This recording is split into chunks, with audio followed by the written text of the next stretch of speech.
السلام علیکم ورحمۃ اللہ نحمدہ ونصلی ونسلم علی رسولہ الکریم وعلی آلہ واصحابہ واہل بیتہ اجمعین اما بعد فاعوذ باللہ من الشیطان الرجیم بسم اللہ الرحمن الرحیم یا ایہا الذین آمنوا اتقوا اللہ وقولوا قولا سدیدا یصلح لکم اعمالکم ویغفر لکم ذنوبکم وقال اللہ تعالی فی القرآن المجید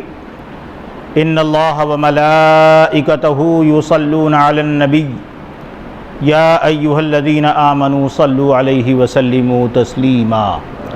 اللہم صلی علی سیدنا ومولانا محمد وعلى آل سیدنا ومولانا محمد وبارک وسلم صلاة وسلاما دائما سرمدا علیک یا حبیبی یا رسول اللہ۔ بزرگان محترم، میرے دینی اسلامی بھائیوں،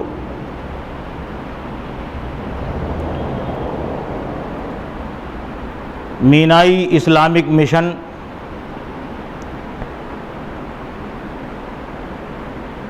کے ماتحت آؤ دین سیکھیں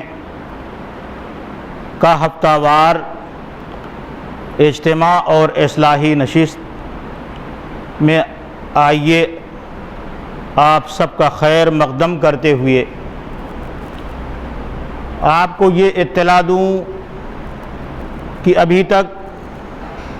توحید، شرک،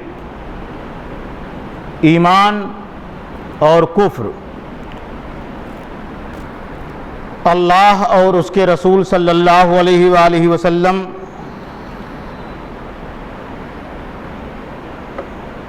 کی محبت اور عشق و الفت کے سلسلے میں گفتگو جاری رہی۔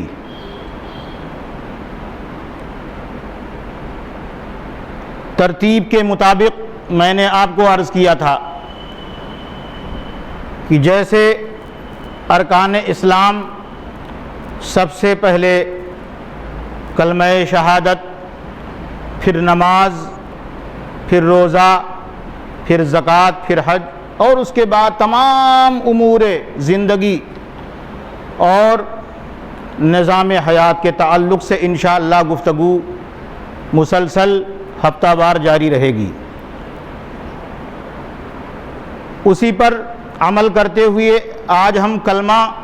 اور پھر نماز کی طرف آپ حضرات کو ملتفت کرنا چاہتے ہیں۔ یقیناً ہر ذی شعور مسلمان کو یہ پتہ ہے کہ اسلام کی بنیادیں 5 چیزوں پر ہیں، جسے ہم ارکان اسلام کہتے ہیں۔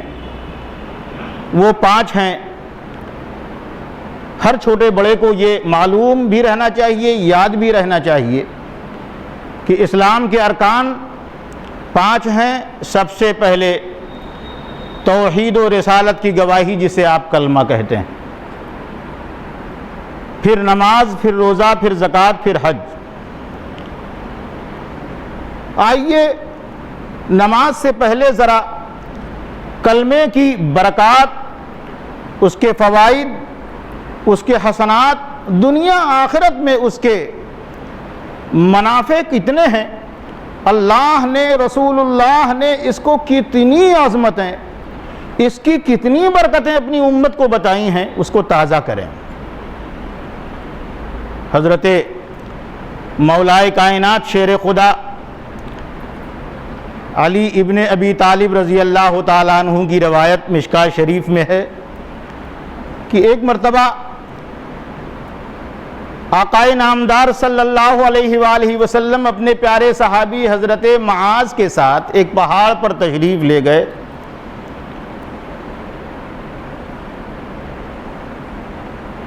تین مرتبہ پیارے آقا صلی اللہ علیہ وآلہ وسلم نے حضرت معاذ کو آواز دی۔ تینوں مرتبہ وہ ذرا فاصلے پر تھے۔ انہوں نے جواب میں عرض کیا، لبیک وسعدیک یا رسول اللہ، یا اے اللہ کے رسول، میں آپ کی اطاعت اور خدمت کے لیے حاضر ہوں۔ لیکن جب وہ آئے تو اللہ کے پیارے حبیب صلی اللہ علیہ وآلہ وسلم نے حضرت معاذ سے ارشاد فرمایا، اے معاذ، کیا میں تمہیں وہ چیز نہ بتا دوں کہ جس کے صدقے میں، جس کے بدلے میں صرف جنت ہے؟ تو حضرت معاذ نے دست بستہ عرض کیا، یا رسول اللہ کرم فرمائیے۔ پیارے آقا صلی اللہ علیہ وآلہ وسلم نے ارشاد فرمایا، جب کوئی انسان کلمہ پڑھتا ہے، لا الہ الا اللہ محمد الرسول اللہ پڑھتا ہے، تو جنت اس کے لیے مقدر کر دی جاتی ہے، جنت کا وہ حقدار کر دیا جاتا ہے۔ تو جب یہ خوشخبری زبان رسالت سے حضرت معاذ نے سنا تو آقا صلی اللہ علیہ وسلم سے عرض کیا، یا رسول اللہ کیا میں یہ سب کو بتا دوں، سب کو یہ خوشخبری دے دوں؟ تو اللہ کے پیارے حبیب صلی اللہ علیہ وسلم نے ارشاد فرمایا، اے معاذ،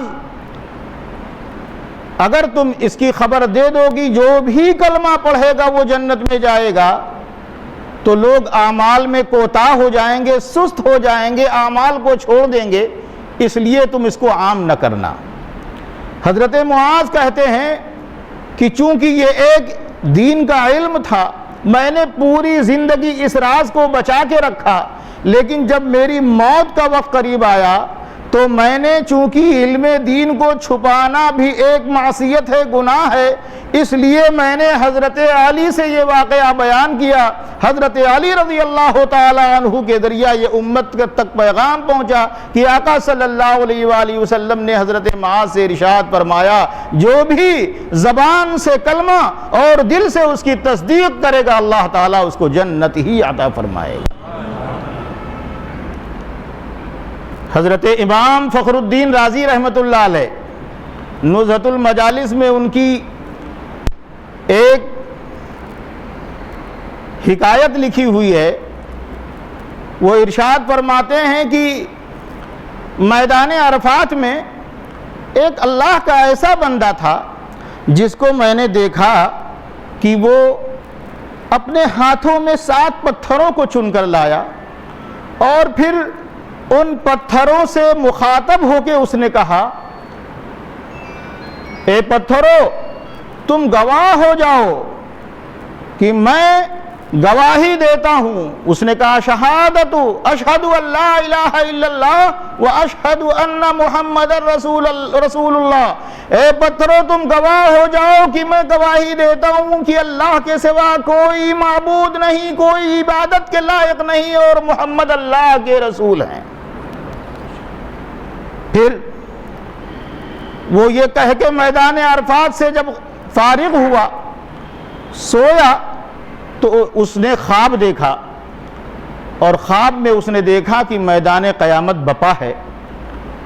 حساب و کتاب لیا جا رہا ہے، میں بھی لوگوں کے پیچھے پریشان حال مضطرب حساب کے لائن میں ہوں۔ کچھ لوگوں کے بعد جب میری باری آئی، میرا حساب لیا گیا، تو میرے اعمال اتنے بد تھے، سیاہ تھے، کہ مجھے فیصلہ دے دیا گیا کہ اے فرشتوں، اسے نار جہنم میں لے جاؤ، جاؤ اسے دوزخ کے حوالے کر دو۔ جب فرشتوں نے مجھے گرفتار کیا اور نار دوزخ کی طرف لے کر چلے، اور دوزخ کے 7 دروازوں کو میں نے دیکھا، جب پہلے دروازے پر فرشتوں نے مجھے دوزخ کے اندر بھیجنا چاہا تو ایک بڑا سا وزنی پتھر آ کر اس دروازے پر رک گیا۔ فرشتوں نے مجھے جہنم میں داخل کرنے کے لیے اس پتھر کو ہٹانے کی بار بار کوشش کی، وہ ہٹ نہ سکا، دوسرے دروازے پر لے گئے، یہی واقعہ، یہاں تک کہ دوزخ کے 7 دروازوں پر لے جا کر انہوں نے مجھے دوزخ کے حوالے کرنے کی کوشش کی، لیکن وہ پتھر یکے بعد دیگرے 7 دروازوں پر ایسے جمے کہ فرشتے ان کو ٹس سے مس نہ کر سکے۔ پھر وہ مجھے لے کر بارگاہ حق میں عرش الہی پر جا کر حاضر ہوئے اور بارگاہ ربوبیت میں عرض کیا، یا اللہ، اس کا ماجرا ایسا ہے، یہ اپنے امتحان میں فیل ہو چکا ہے، اپنے اعمال بد کی بنیاد پر اس کو جہنم میں داخل کرنے کا حکم دے دیا گیا، لیکن جب اسے نار دوزخ میں داخل کرنے کے لیے ہم دروازوں پر پہنچے تو ایسا معاملہ پیش آیا تو اللہ تبارک و تعالیٰ کی طرف سے ندا آئی، اے فرشتو مبارک ہے اس آدمی کے لیے، اس نے میدان عرفات میں میری بارگاہ میں حاضری دے کر ان 7 پتھروں کو گواہ بنا کر میری توحید اور میرے نبی کی رسالت کی گواہی دی تھی۔ فرشتوں نے اس کا حق ضائع نہیں کیا، آج ان پتھروں نے اس کا حق ادا کیا۔ اور سنو، میں بھی گواہی دیتا ہوں کہ یہ اللہ کا ایک ماننے والا، اللہ کو ایک ماننے والا اور اس کے نبی کی رسالت پر ایمان رکھنے والا ہے۔ اے فرشتوں جاؤ اس کو جنت میں داخل کر دو۔ اسی لیے روایت ہے، قال بعض الصحابۃ من قال لا الہ الا اللہ ومدھا للتعظیم کفر اللہ بها عنہ 4000 من الکبائر ذنب من الکبائر فإن لم يكن علیہ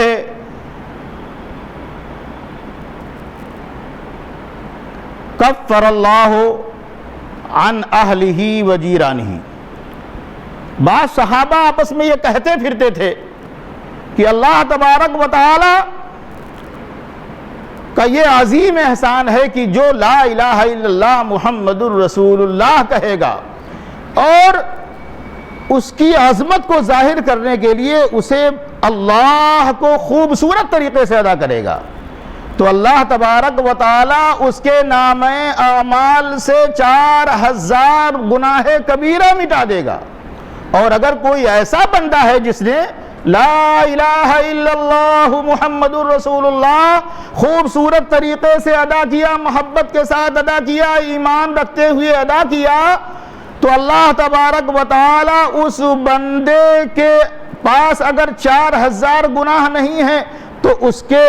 اہل و عیال میں اگر گناہ ہوں گے تو اللہ تبارک و تعالی اس کے اہل و عیال کے 4000 گناہ کو معاف فرما دے گا، اور اگر اس کے اہل و عیال کے بھی 4000 گناہ نہ ہوں گے تو اللہ تبارک و تعالی اس کے پاس پڑوس میں رہنے والوں کو 4000 گناہوں سے بخشش عطا فرما دے گا۔ آقا صلی اللہ علیہ وآلہ وسلم نے خود اپنی زبان مبارک سے، یہ تو صحابہ کا قول تھا،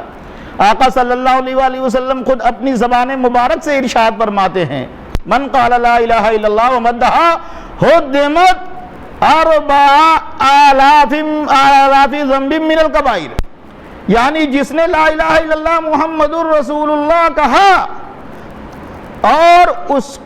کو عظمت کے ساتھ بڑھایا، یعنی اللہ کو خوبصورت طریقے سے ادا کیا، تو اللہ تبارک و تعالی اس کے 4000 گناہوں کو ڈھا دے گا، 4000 بڑے گناہوں کو معاف فرما دے گا۔ یہی تو وجہ ہے کہ آقا صلی اللہ علیہ وآلہ وسلم نے اپنی امت سے مخاطب ہو کے ارشاد فرمایا کہ اے میری امت، ایک موقع تھا کہ حضرت موسیٰ کوہ طور پر تشریف لے گئے اور رب سے عرض کیا، اے میرے رب تبارک و تعالی مجھے کوئی ایسا بہترین وظیفہ عطا فرما دے کہ جو وظیفہ میں پڑھا کروں اور تجھے یاد کیا کروں۔ تو ندا آئی اللہ تبارک و تعالی کی طرف سے، یہ آواز آئی کہ اے میرے موسیٰ لا الہ الا اللہ تمہارے لیے وظیفہ مقرر کیا جاتا ہے۔ حضرت موسیٰ نے عرض کیا، اے باری تبارک و تعالی لا الہ الا اللہ تو تیرے سارے نیک بندے پڑھتے ہیں، سارے مسلمان پڑھتے ہیں، سارے ایمان والے بندے پڑھتے ہیں، میں چاہتا ہوں کہ مجھے کوئی ایسا وظیفہ عطا فرما جو الگ ہو۔ پھر آواز آئی، اے موسیٰ تمہارے لیے وظیفہ یہی ہے، لا الہ الا اللہ تم پڑھا کرو۔ پھر حضرت موسیٰ نے تیسری مرتبہ پھر بارگاہ سمدیت میں عرض کیا، یا اللہ مجھے کوئی ایسا وظیفہ عطا فرما جو سب سے الگ ہو، خاص میرے لیے ہو، دوسرا کسی کے لیے نہ ہو۔ تو اللہ تبارک و تعالی نے پھر ارشاد فرمایا، اے موسیٰ تمہارے لیے یہی وظیفہ ہے، اس لیے کہ یا موسیٰ لو ان السماوات السبع والارضین السبع فی کفۃ ولا الہ الا اللہ فی کفۃ مالت بسم لا الہ الا اللہ۔ اللہ نے ارشاد فرمایا اے موسیٰ یہ ساتوں زمینوں ساتوں آسمانوں سے کہیں زیادہ عظمت اور اہمیت رکھنے والا وظیفہ ہے، اور ایسا وظیفہ ہے کہ ساتوں آسمانوں ساتوں زمینوں کو ترازو کے ایک پلڑے میں رکھ دیا جائے اور لا الہ الا اللہ کو دوسرے پلڑے میں رکھ دیا جائے۔ مالت بسم لا الہ الا اللہ، تو ساتوں زمینوں اور ساتوں آسمانوں کی تمام خوبیاں تمام چیزیں وہ گھر جائیں گی، اور لا الہ الا اللہ اکیلے پلڑے پر بھاری ہو جائے گا، اس کا وزن زیادہ ہو جائے گا۔ اللہ کے پیارے حبیب صلی اللہ علیہ وآلہ وسلم نے ارشاد فرمایا من قال لا الہ الا اللہ فقد دخل الجنہ، جو کلمہ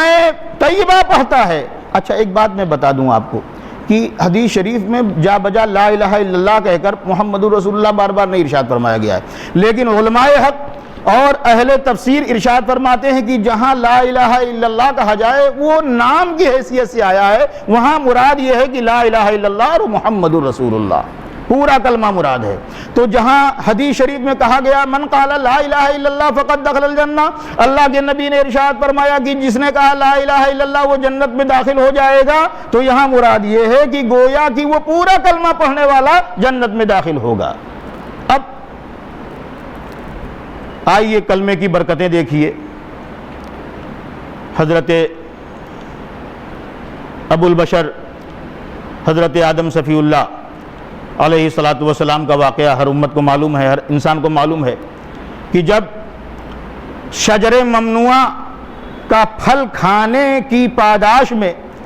جنت سے ان کو زمین پر دنیا میں اتار دیا گیا، تو آپ کو اتنی حیرانی اتنی پریشانی اور اتنا زیادہ اضطراب پیدا ہوا کہ آپ رو رو کر بارگاہ الہی میں معافی مانگنے لگے۔ 100 سال 200 سال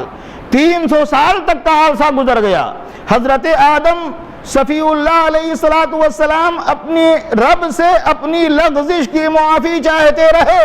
لیکن پھر ایک ایسا موقع آیا 300 سال روتے روتے عرصہ بیت جانے کے بعد کہ ایک مرتبہ اپنے رب سے حضرت آدم نے یہی تو عرض کیا تھا، یا اللہ مجھے لا الہ الا اللہ محمد الرسول اللہ کے واسطے معافی عطا فرما دے، اور فوراً ان کو اللہ کی طرف سے قبولیت اور معافی کا پروانہ ملا تھا۔ حضرت آدم علیہ السلام کو جب اللہ تبارک و تعالی نے جنت سے نکالے جانے کے بعد لا الہ الا اللہ کے صدقے معافی عطا فرمائی، تو یقیناً دنیا میں جو بھی بندہ اللہ کی بارگاہ میں معافی طلب کرے گا اور کلمہ حق لا الہ الا اللہ محمد رسول اللہ کو وسیلہ بنائے گا، تو اللہ تعالیٰ اس کی توبہ اس کی لغزش ضرور معاف فرمائے گا، اس کی توبہ ضرور قبول فرمائے گا۔ اسی لیے آپ نے دیکھا ہوگا کہ ہماری آپ کی عادت ہے جب ہم نماز پڑھتے ہیں اور دعا سے فارغ ہوتے ہیں تو کہتے ہیں بحق لا الہ الا اللہ محمد رسول اللہ۔ یہ بحق لا الہ الا اللہ محمد رسول اللہ کا جو رواج اور جو دستور ہم اپناتے ہیں اس کی وجہ وہی ہے، حضرت آدم سے ثبوت لے کر یہ ہم کہتے ہیں کہ یا اللہ لا الہ الا اللہ محمد رسول اللہ کے وسیلے ہماری دعا کو قبول فرما لیں۔ حضرات میں نے قرآن کی آیت کریمہ پڑھی، یا ایھا الذین آمنوا اتقوا اللہ وقولوا قولا سدیدا۔ اللہ نے قرآن میں بھی اس تعلق سے ارشاد فرمایا، اے ایمان والو اللہ سے ڈرو اور سیدھی بولی بولو، یصلح لکم اعمالکم، اللہ تعالیٰ اس ٹھیک بولی کی وجہ سے تمہارے اعمال کو اچھا کر دے گا، ویغفر لکم ذنوبکم، اور تمہاری خطاؤں کو گناہوں کو معاف فرما دے گا۔ مفسرین اس کی تفسیر میں ارشاد فرماتے ہیں کہ یہاں قولوا قولا سدیدا جو اللہ نے فرمایا ہے کہ اے میرے بندو ٹھیک ٹھیک بولی بولو، اس بولی بولنے کا مطلب یہی ہے کہ تم لا الہ الا اللہ محمد رسول اللہ پڑھتے رہو۔ اور کیوں؟ اس لیے کہ اللہ کے پیارے حبیب صلی اللہ علیہ وآلہ وسلم ارشاد فرماتے ہیں قولوا لا الہ الا اللہ تفلحوا، آقا صلی اللہ علیہ وسلم نے ارشاد فرمایا کہ تم لا الہ الا اللہ پڑھتے رہو، فلاح پاتے رہو گے، تم نجات والے ہو جاؤ گے، تم فلاح اور اچھائی والے ہو جاؤ گے۔ آپ کو میں بتاؤں حضرت معاذ بن جبل رضی اللہ تعالیٰ عنہ کی روایت،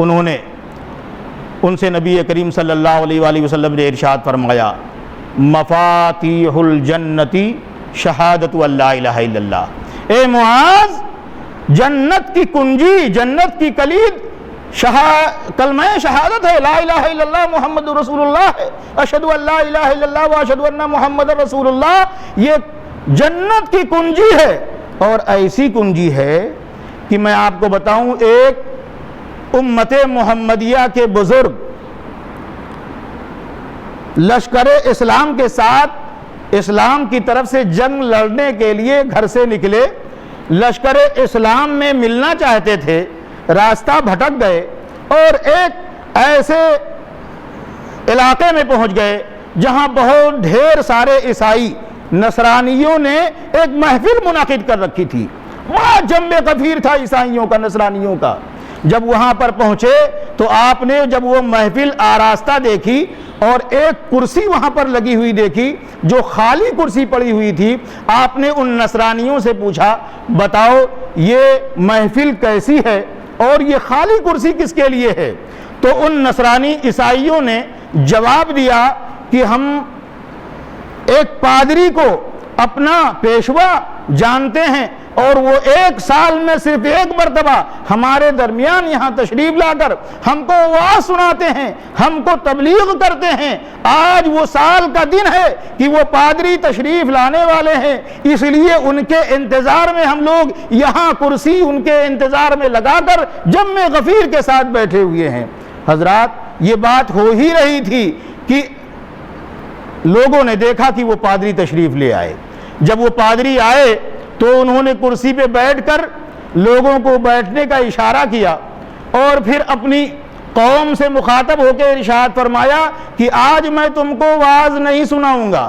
آج میں تم سے خطاب نہیں کروں گا، مجھے معلوم ہو گیا ہے، میری روحانیت نے مجھے بتا دیا ہے کہ آج اس محفل میں ایک کوئی محمدی بزرگ تشریف فرما ہے۔ پھر اس نے اعلان کیا، اے محمدی بزرگ، میں تم کو تمہارے رسول کا واسطہ دے کر تم سے کہتا ہوں کہ تم جہاں بھی ہو کھڑے ہو جاؤ۔ پھر وہ محفل سے محمدی بزرگ کھڑے ہوتے ہیں۔ جب پادری نے ان کو دیکھا تو کہا، اللہ کا شکر ادا کرتا ہوں کہ آج مجھے محمدی بزرگ کے چہرے مبارک کے دیدار کا شرف حاصل ہوا۔ پھر اس نے کہا، اے محمدی بزرگ، میں آپ سے آج کچھ باتیں معلوم کرنا چاہتا ہوں، کچھ سوالات کرنا چاہتا ہوں۔ انہوں نے عرض کیا، ٹھیک ہے، آپ جو پوچھنا چاہتے ہو اگر میری دسترس کے اندر ہے تو انشاءاللہ میں اس کا جواب دوں گا، آپ پوچھتے جاؤ۔ اس پادری نے کرسی پر بیٹھے ہوئے اس امت محمدیہ کے بزرگ سے سب سے پہلے پوچھا کہ یہ بتائیے کہ جنت میں پھلوں کا بہت وافر مقدار رکھا گیا ہے، جنت کے پھل بہت مشہور ہیں اور جنت کے پھلوں کو دنیا میں بھی لایا گیا ہے، دنیا میں کون کون سے پھل دنیا میں لائے گئے ہیں اور ان کی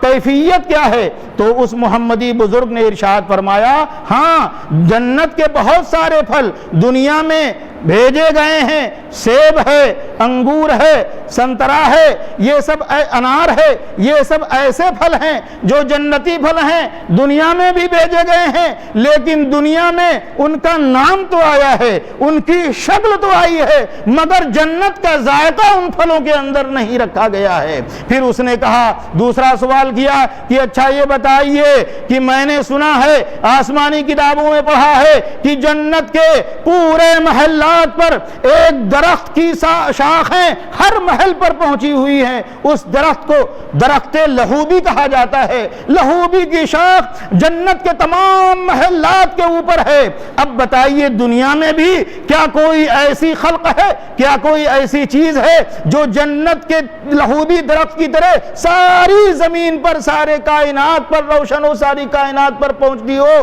تو اس محمدی بزرگ نے جواب دیا، ہاں، جنت کے لہوبی درخت کی طرح اللہ تبارک و تعالی نے اس کائنات میں سورج پیدا فرمایا ہے کہ جب سورج نصف النہار پر ہوتا ہے، سوا نیزے پر ہوتا ہے، تو اس کی روشنی ہر چھوٹے بڑے مکان پر ہر جگہ وہ پہنچا دیتی ہے۔ اللہ تبارک و تعالی نے درخت لہوبی کی ایک مثال سورج کو دنیا میں اتارا ہے۔ پھر اس پادری نے کہا، تیسرا سوال کیا، میں نے سنا ہے کہ جنت میں 4 نہریں ہیں اور 4 نہروں کے ذائقے الگ الگ ہیں، میں آپ سے پوچھنا چاہتا ہوں اللہ تبارک و تعالیٰ نے دنیا میں اس کی بھی کوئی نشانی اتاری ہے؟ تو محمدی بزرگ نے کہا یقیناً ہر انسان جان سکتا ہے اللہ تعالیٰ نے جنتی 4 نہروں کی نشانی بھی دنیا میں اتاری ہے۔ اور آپ نے ارشاد فرمایا کہ دیکھو انسان کا کان ہے، انسان کی آنکھ ہے، انسان کی ناک ہے، انسان کا منہ ہے، یہ 4 نہریں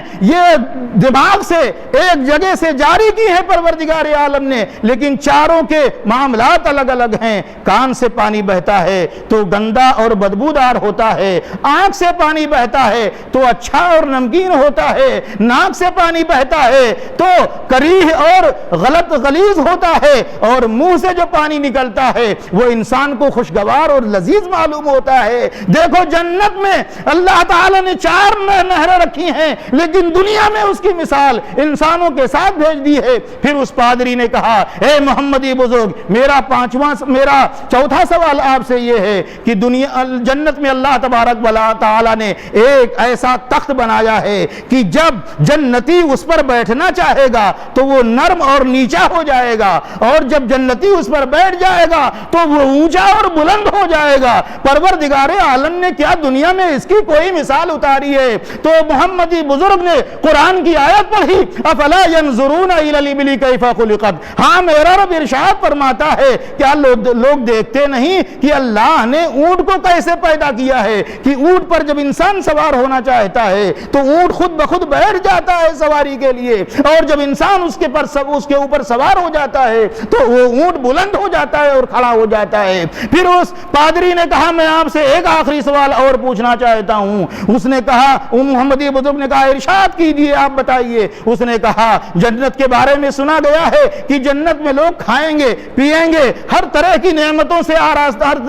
طرح کی نعمتوں سے لطف اندوز ہوں گے، مگر نہ پخانے کی ضرورت ہوگی نہ پیشاب کی حاجت ہوگی۔ دنیا میں اس کی کیا مثال رکھی ہے اللہ تبارک و تعالیٰ نے؟ تو اس محمدی بزرگ نے باقاعدہ جواب دیا دیکھو اللہ تبارک و تعالیٰ نے ماں کے پیٹ کے اندر زندہ بچے کو رکھا ہے، اور اس کو ماں کے خون سے حیض کے خون سے غذا دی جاتی ہے، اس کو کھانا ملتا ہے، وہ کھاتا بھی ہے وہ پیتا بھی ہے، لیکن نہ اس کو پیشاب کی ضرورت ہوتی ہے نہ اس کو پاخانے کی ضرورت ہوتی ہے۔ جب ان سارے سوالات کا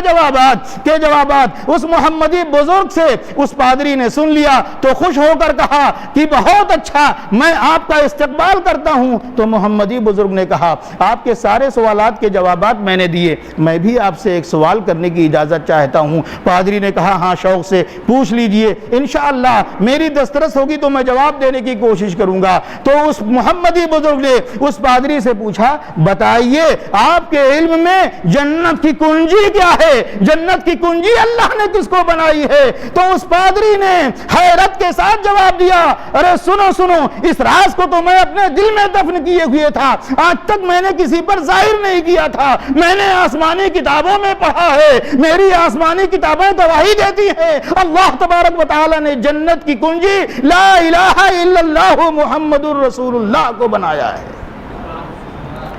جب یہ اعلان اس پادری نے کیا تو اس کے ساتھ ساتھ پھر اس نے یہ بھی کہا کہ آج اس راز کو بتا کر میں اعلان کرتا ہوں اپنی قوم کے سامنے کہ میں صدق دل سے کلمہ طیبہ لا الہ الا اللہ محمد الرسول اللہ پڑھ کر مسلمان ہوتا ہوں۔ پھر اس کی قوم نے بھی سن کر سب نے کلمہ پڑھ کر لا الہ الا اللہ محمد الرسول اللہ پڑھ کر مشرف بہ اسلام ہو گئی۔ حضرات گرامی آخری بات کہتے ہوئے میں اپنی گفتگو کو ختم کر دوں کہ اللہ تبارک و تعالی نے نبی کے نور کو پیدا فرمانے کے بعد سب سے پہلی چیز دنیا میں کیا بنائی؟ شاید آپ کو معلوم ہو، نہیں معلوم تو سنیے۔ اللہ تبارک و تعالی نے کائنات میں نبی کے نور کے بعد سب سے پہلے لوح محفوظ کو پیدا فرمایا۔ لوح محفوظ کے بعد دوسری مرتبہ تخلیق فرمائی تو قلم کی تخلیق فرمائی۔ لوح محفوظ اور قلم کی تخلیق کے بعد اللہ تبارک و تعالی نے اپنی عظیم الشان مخلوق قلم سے ارشاد فرمایا لکھ۔ تو اس قلم نے کہا اے باری تبارک و تعالی کیا لکھوں؟ تو اللہ تبارک و تعالیٰ نے ارشاد فرمایا اب سے لے کر قیامت تک جو بھی ہونا ہے سب لکھ ڈال۔ اس قلم کو اللہ تبارک و تعالیٰ نے یہ قدرت، یہ صلاحیت عطا فرماتی کہ آن کے آن میں سب لکھ ڈالا۔ پھر اللہ تبارک و تعالیٰ نے تیسری مرتبہ اسے ارشاد فرمایا کہ اب لکھو لا الہ الا اللہ۔ اس قلم نے لا الہ الا اللہ لکھنا شروع فرمایا تو لا الہ الا اللہ کا یہ حصہ لکھنے میں قلم کو 70,000 سال لگ گئے۔ 70,000 سال کے بعد جب لا الہ الا اللہ قلم نے پورا کیا تو پھر اللہ تبارک و تعالی نے ارشاد فرمایا کہ لکھو محمد الرسول اللہ۔ اب قلم نے جیسے ہی محمد لکھنے کا ارادہ کیا، محمد کی عظمت شان اور ہیبت و دبدبے کی وجہ سے قلم کے اندر شگاف پیدا ہو گیا، قلم پھٹ گیا۔ اب جب قلم پھٹ گیا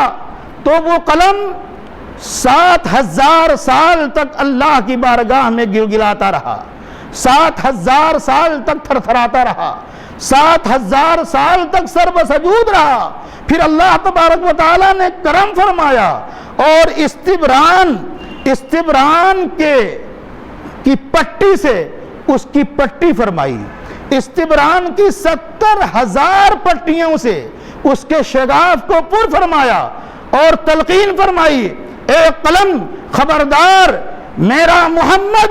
وہ میرا عظیم محبوب ہے کہ اگر اس کو پیدا کرنا مقصود نہ ہوتا تو میں اپنی ربوبیت کو بھی ظاہر نہ فرماتا۔ پھر قلم نے 70,000 سال میں محمد الرسول اللہ کے کلمے کو پورا کیا۔ اب اللہ کی بارگاہ میں وہ خوش ہو کر عرض کرتا ہے، اے اللہ لا الہ الا اللہ 70,000 سال میں لکھا میں نے، محمد الرسول اللہ 70,000 سال میں لکھا میں نے، 1,40,000 سال لگ گئے کلمہ طیبہ لا الہ الا اللہ محمد الرسول اللہ لکھنے میں۔ اے اللہ دنیا میں کون ایسا بندہ ہوگا جس کی اتنی لمبی عمر ہوگی اور وہ اس کو ادا کر پائے گا؟ تو اللہ کریم نے ارشاد فرمایا میرے پیارے نبی کی امت کو اللہ تبارک و تعالی میں اتنا عظمت عطا فرماؤں گا، ایسا بزرگ و برتر بناؤں گا کہ وہ میرے نبی کی امت میرے نبی کے دامن سے وابستگی کی وجہ سے ایک مرتبہ نہیں 70 مرتبہ دن بھر میں یا 70,000 مرتبہ وہ اپنی زندگی میں کلمہ طیبہ لا الہ الا اللہ ادا کر لیا کرے گی۔ اللہ تبارک و تعالیٰ نے ارشاد فرمایا، اللہ تبارک و تعالیٰ نے ارشاد فرمایا میں نے کلمے کو وہ عظمت وہ برکت عطا فرمائی ہے کہ ذوالقرنین کی ساری حکومت بھی لا الہ الا اللہ محمد رسول اللہ کے سامنے ہیچ دکھائی پڑتی ہے۔ اللہ تبارک و تعالیٰ ہم اور آپ کو کلمہ طیبہ کو دل و جان سے پڑھنے کی توفیق رفیق عطا فرمائے، اس لیے کہ زبان سے جس نے کلمہ پڑھا، دل سے جس نے کلمے پر ایمان رکھا، اس کے لیے جنت کی کنجی ہے۔ جس کے پاس لا الہ الا اللہ محمد رسول اللہ ہے اس کے پاس جنت کی کنجی ہے۔ اللہ کا شکر و احسان ہے کہ اس نے ہمیں اپنی جنت کی کنجی عطا فرمائی ہے۔ اللہ تبارک و تعالی اس کلمے کے ساتھ زندگی اور اس کلمے کے ساتھ موت اور قبر و حشر ہمارا عطا فرمائے۔ وما علینا الا البلاغ۔ السلام علیکم ورحمۃ اللہ وبرکاتہ۔ صلی اللہ علی النبی الامی وآلہ صلی اللہ علیہ وسلم صلاۃ و سلام علیک یا رسول اللہ۔ اللہم ربنا آتنا فی الدنیا حسنہ وفی الآخرۃ حسنۃ وقنا عذاب النار وقنا عذاب القبر وقنا عذاب الحشر وقنا عذاب السکرات وقنا عذاب الدنیا وقنا عذاب الدین وقنا عذاب الصراط وقنا عذاب المیزان۔ وصلی اللہ تعالی علی خیر خلقہ سیدنا محمد وعلی آلہ وصحبہ اجمعین برحمتک یا ارحم الراحمین بحق لا الہ الا اللہ۔